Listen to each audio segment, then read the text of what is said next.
जय हिंद, जय भारत। स्वागत है सभी व्यूअर्स का आपके अपने चैनल जन जागृति अभियान में। मैं सर्वेश मिश्रा। आज हम लोग चर्चा करेंगे सऊदी अरब के अंदर 5 पाकिस्तानियों को सार्वजनिक रूप से फांसी दी गई है, उसके ऊपर चर्चा करेंगे। प्राप्त जानकारी के अनुसार पाकिस्तान के इन 5 नागरिकों ने एक कंपनी के ऊपर धावा बोलकर गार्ड्स को बंधक बना लिया और एक व्यक्ति की हत्या कर दी, जिसके बाद में उनके ऊपर केस चलाया गया और सऊदी अरब के शाही फरमान के आने के बाद में उन्हें सार्वजनिक रूप से मक्का के अंदर फांसी पर लटका दिया गया।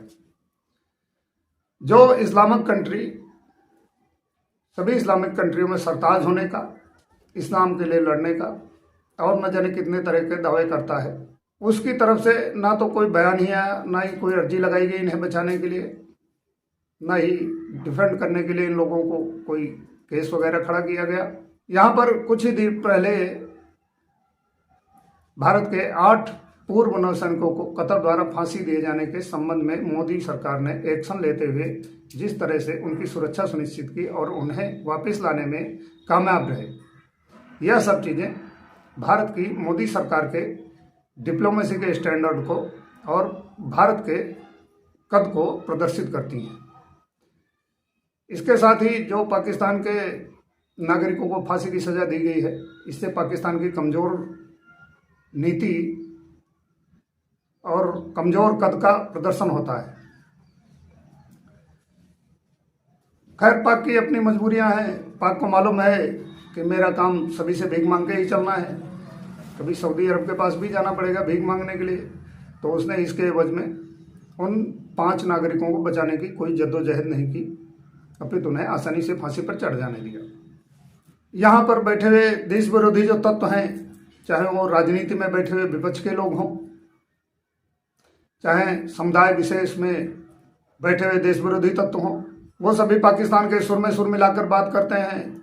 देश विरोधी देश हैं जो उनके सुर में सुर मिलाकर के बात करते हैं। समुदाय विशेष को पाकिस्तान के इन 5 नागरिकों के फांसी चढ़ाए जाने की घटना से सबक लेना चाहिए। जब यहाँ के भारतीय मुस्लिम विदेशों में जाते हैं और अन्य देशों के जो मुस्लिम विदेशों में जाते हैं, तो भारतीय मुसलमानों के साथ अलग तरह से व्यवहार किया जाता है।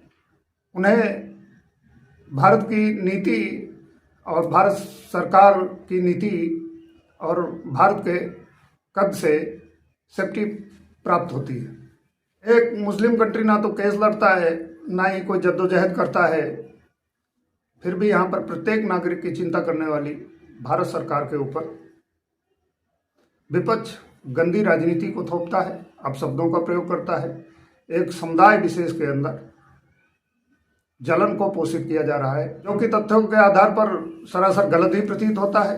जो गवर्नमेंट देश के कद को बढ़ा रही है, डिप्लोमेसी को नई ऊंचाइयों पर ले जा रही है, भारत के कद को बढ़ा रही है, इकोनॉमी को बढ़ा रही है, हर तरफ विकास ही विकास कर रही है। जिस देश में पैसे न होने का रोया रोया जाता था, वहां पर पैसे की कोई कमी नहीं है।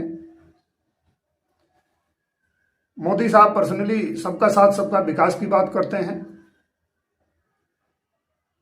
एक समुदाय के कुछ लोगों के विरोध की वजह से सीएए लागू नहीं कर पा रहे हैं, अभी तक 5 साल हो गए।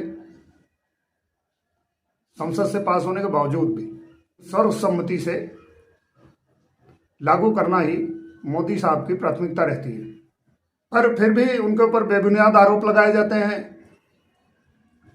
विपक्ष द्वारा और समुदाय विशेष द्वारा।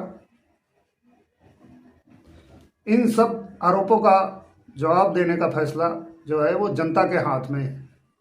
इलेक्शन 2024 आने वाला है। इस इलेक्शन में